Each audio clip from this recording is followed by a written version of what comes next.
કાંચી આજ રોજ જે મંડી ચોકથી મીરા દરવાજા સુધીની જે સફાઈ અભિયાન અમારે જે ભારતીય જનતા પાર્ટીના પ્રમુખ રાધનપુર શહેરના પ્રમુખ અને એમના વતી અને એમના થ્રુ અમે જે કામગીરી હાથમાં લીધેલ છે એ અમારી કામગીરી ચાલુ જ છે અને શ્રેષ્ઠ અને કામગીરી ચાલુ રહેશે એવી હું ખાતરી આપું છું।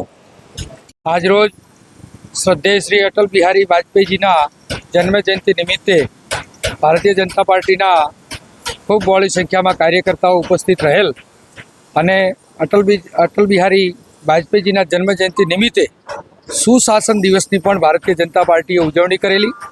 નવનિયુક્ત શહેર ભાજપ પ્રમુખ રાજુભાઈને પણ આવકારેલા અને આજે સુશાસન દિવસ નિમિત્તે ધાન બજારથી લઈ અને મીરા દરવાજા સુધીની સમગ્ર સફાઈ અભિયાનનો કાર્યક્રમ પણ ખૂબ સારી રીતે પૂર્ણ કરેલ છે। અસ્તુ ભારત માતા કી જય। ભારતીય જનતા પાર્ટીનો ખૂબ ખૂબ આભાર માનું છું કે મારી ઉપર જે મને જવાબદારી આલી છે અને જે જવાબદારી હું નિષ્ઠાપૂર્વક નિભાવીશ અને એની શરૂઆત મેં આજથી જ કરી દીધેલી છે। અસ્તુ ભારત માતા કી જય।